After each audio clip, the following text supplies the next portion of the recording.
Angela, and if you're following me, I bet you're a lot like me. You want to grow, you want to make more money, and you want to be able to contribute more to yourself, to your family, to the people you love, and you also want to explore more of what life has to offer. If you're following me, I bet you're also very hungry and ang lakas ng desire mo for growth. In this video, I'm going to be sharing with you guys the things I wish I knew before I got mentors. And ito siya is something that I wish I could tell myself before I invested in this one coaching program. It was worth like 250,000 pesos. Just parang hindi ko siya nagamit because of a couple reasons. Sana, before ako nag-invest ng 250,000 pesos na yun, alam ko sana itong 3 things na to that I'm about to share with you guys. I hope you keep these in mind before you decide to pay for a mentor, before you decide to enroll in a coaching program. If you haven't watched yet, my previous video, you will find out exactly why I'm such a believer of mentorship and coaching. If you haven't watched that video yet, pause. I'm gonna wait for you. Watch this other video. It's super helpful and super valuable for you to understand why mentorship and why coaching is so important. If you've already watched that, then feel free to continue. Yung first thing I wish I knew before I invested like 250k in one of the programs that I invested in is before you choose your coach, before you choose a mentor, you need to make sure that they have the right values. If they don't really have the right values, then parang ang hirap to learn from somebody who has conflicting values as you. Personally, it's hard to look up to somebody. Feel mo lang na parang they're not really a good person on the inside. So, you need to make sure that whoever you choose to follow, they have solid values. Like, okay ka sa values nila. Kasi imagine, you're gonna be influenced by that person. If one of their values is money, money, money, tapos bahala na sino matapakan nila, bahala na if they cheat or they steal or whatever, basta lang magkapera sila. Ah, the sweet smell of an all-day sucker. Example, politicians. Then you're also gonna be influenced by that, and you're gonna say na, okay lang naman to sa mentor ko, so it means okay lang talaga to gawin. And it's so powerful because when you choose a mentor, when you choose a coach, that person has influence over you. And so it really is about who is this mentor, who is this coach influencing you to become. It's super important na you ask yourself, okay ba tong values ng taong to? Kasi for example, ano yan yung mga SK na yan? Ano tawag dyan? Student kagawan. Basta SK! I don't know anong meaning niya, nakalimutan ko. But yung mga SK, I've heard stories where there are kids who idolize like yung mga governors and then leaders sila sa SK and they get paid 80k at like 20 years old. Tapos yung nakikita na ng example is si governor ganito may kabit. Si governor ganito, iba-iba yung babae every night. So, what does that communicate to that person? Okay lang pala mag-chicks, okay lang pala to cheat on my girlfriend. And this is actually a true story. Merong isang guy na SK leader siya. Tapos, he cheated on his girlfriend kasi nakita niya yung si governor ganito, okay lang naman kay governor ganito, tapos idol ko naman si governor ganito. Once again, it's kind of sad. The fact is, that person that you look up to can have such a powerful influence over you and who you become in the future.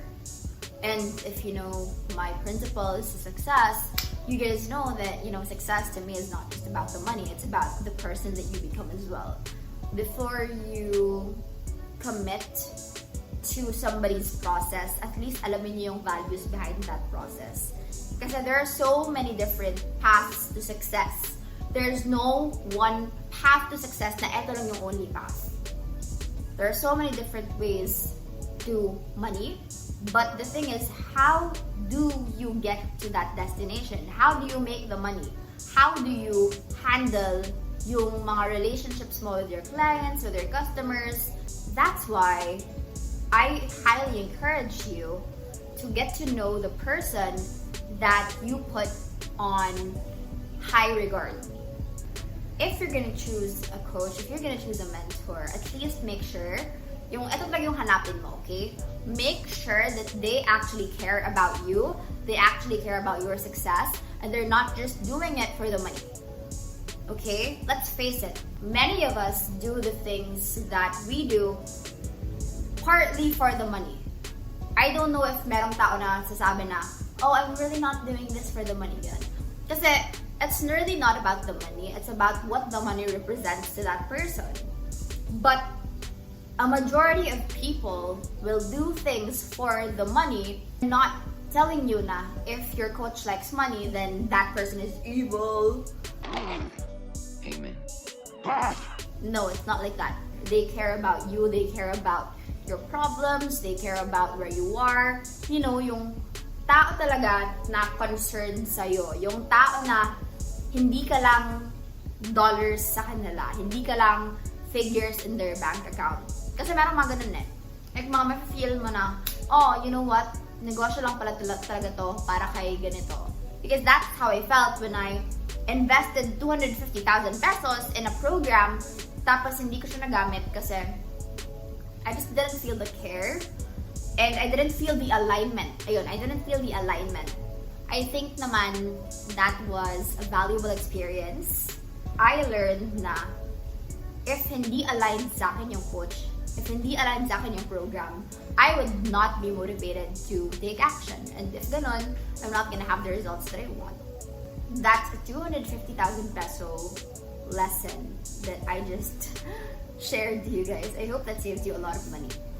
I highly encourage you to look for coaches and look for mentors who show you their human side. Kasi it's so easy to want to look perfect. Na everything is okay. Ang family ko okay, ang ganito ko okay, ang bank account ko okay. But it's so rare to see people who actually show you na, you know what, may problema din ako sa ganito. You know what, tao rin ako.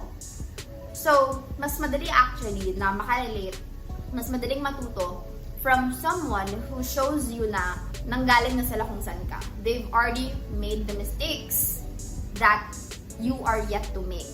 By showing their human side to you, natutulungan ka nila makita na, okay, so dapat pala hindi ka mag-idolize ng ganitong tao kasi ganito, ganyan, ganyan. You know, it's also nice to know that the people you look up to have different quirks. Mas maganda nakikita mo yung side nila na tao lang sila, yung times na naging tanga sila, yung times na naging bobo sila, yung times na naging doubtful sila sa sarili nila. Kasi I believe that people's success will teach you a lot of things. But I also believe that a majority of the things that you're gonna learn comes from other people's failure. Kasi there are three kinds of people in this world. The first kind of people, they do not learn from their mistakes at all. So, inuulit-ulit na lang. Ayun, si ganito, magpapabuntis sa isang ganito, tapos yung next na magpapabuntis siya, ganito na naman. So, there are people talaga na hindi talaga sila natututo at all sa kanilang mga mistakes. The second type of people is the kind na average lang. And these people learn from their own mistakes. So, kung dati hindi sila nakakainom ng tubig tapos nagka-problema sila, ngayon iinom na sila ng tubig. But first, they had to make the mistake of not drinking enough water. And they learn from their experience. That's most people. Most people are average. And then, there's this last kind na instead of learning from their mistakes, what they do is they learn from other people's mistakes. Honestly, that's what mentors help you do as well.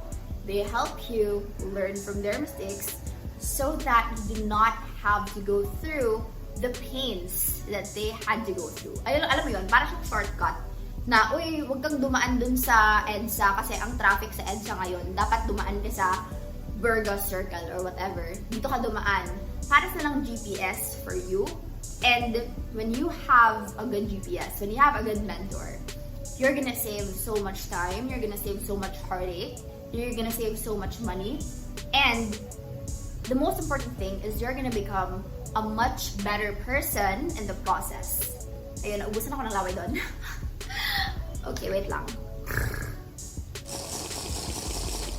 The last thing naman for me, this is just a personal one ha. One of the things that I look for the people that I look up to is I want to make sure na masaya sila sa buhay nila. Kasi just because somebody has a lot of money, just because somebody is successful and famous, does not mean that they're happy with their lives. Does not mean that they feel fulfilled.